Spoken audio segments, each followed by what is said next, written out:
अब तुम्हें मैं वही 10th क्लास का स्टैट्स का ही क्वेश्चन करवा रहा हूँ जो पिछली वीडियो में भी तुम्हें मैंने बताया था। वो मिसिंग फ्रीक्वेंसी थी, उसमें एक मिसिंग फ्रीक्वेंसी थी, इसमें हमारे पास दो मिसिंग फ्रीक्वेंसी है, एक F1 और एक F2। अगर हमें दो मिसिंग फ्रीक्वेंसी करनी होती है तब भी हमें दोनों चीजें गिवन होंगी।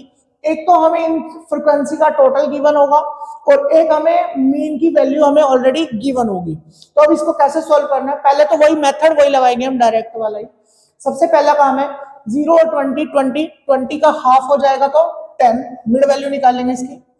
40 और 20 60, 60 का हाफ 30, देन ये 50, 70 और ये 90।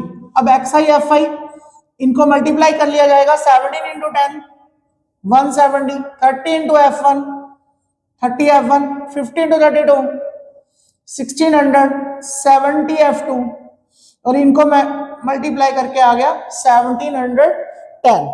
अब तुम्हें इन दोनों को ऐड नहीं करना, ना 30 F1 को ऐड करना है ना ही 70 F2 को ऐड करना है। बाकी सारी फ्रीक्वेंसी को जो भी आया एक्स आई एफ आई उनको ऐड कर दो। 3480 प्लस 30 F1 प्लस 70 F2, तो इन सब का जो एक्स आई एफ आई का सम आ गया वो आ गया 3480 प्लस 30 F1 प्लस 70 F2। अब फिर वही बात आ गई, डायरेक्ट के लिए मीन का क्या फार्मूला था हमारे पास, मीन का फार्मूला है summation x I F I upon summation F I.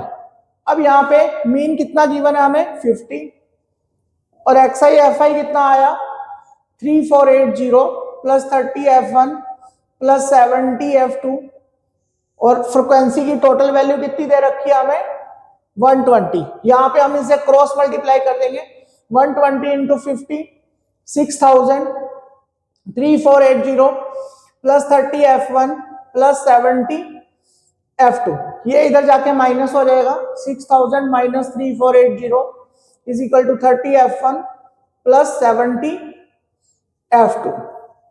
अब ये 30 F1 plus 70 F2 is equal to, इसमें से माइनस करके आ जाएगा 2520।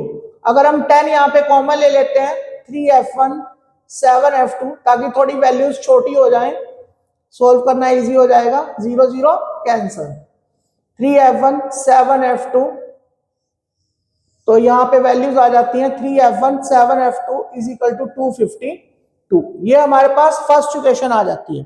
इसी तरह से हम सेकंड इक्वेशन निकालेंगे।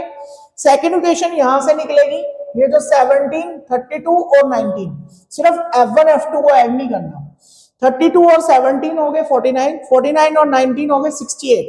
सो 68 प्लस F1 प्लस F2 और इन सबका जो सम है वो कितना दिया है 120।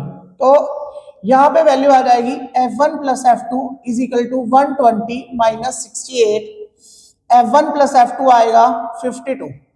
ये हमारे पास सेकंड इक्वेशन आ जाएगी। फिर हम इससे पहले थर्ड चैप्टर में पढ़ चुके हैं एलिमिनेशन मेथड। तो एक इक्वेशन हमारे पास ये आ गई है, एक इक्वेशन ये आ गई है। अब इन दोनों इक्वेशंस को हम सॉल्व कर देंगे बाय एलिमिनेशन मेथड।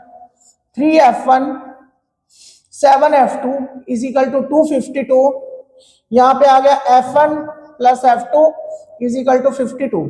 एलिमिनेशन में क्या करते हैं हम, नीचे का जो कांस्टेंट वैल्यू 1 है उसे ऊपर मल्टीप्लाई कर देंगे, ऊपर की कांस्टेंट वैल्यू 3 है उसे नीचे मल्टीप्लाई कर देंगे ताकि ये दोनों वैल्यू एलिमिनेट हो सके, कट सके। 1 इंटू 3 3F1 7F2 252, इसको मल्टीप्लाई कर लिया, 3F1 3F2 156, साइन चेंज कर दिए, ये कट हो गया। 7 माइनस 3 कितना आ गया यहाँ पे 4F2 इज इक्वल टू 96। 252 में से 156 रिड्यूस कर दिया तो 96, तो F2 की वैल्यू आ गई 96 अपॉन 4 24। F2 की वैल्यू 24 आ गई। अब ये जो F2 की वैल्यू है वो हम इसमें सेकंड इक्वेशन में पुट कर देंगे, चाहे फर्स्ट में कर लो चाहे सेकंड में कर लो। F1 प्लस F2 कितना आया हमारा 24 इज इक्वल टू 52, F1 आ गया 52 माइनस प्लस 24 उधर आ गया माइनस 24, तो F1 की वैल्यू कितनी आ गई 28 और F2 की वैल्यू कितनी आ गई हमारे पास 24, यही आंसर है, यही हमने निकालना था। F1 और F2 को फाइंड आउट करना था। तो F1 की वैल्यू हमारी 28 आ गई और F2 की वैल्यू 24 आ गई। क्लियर है?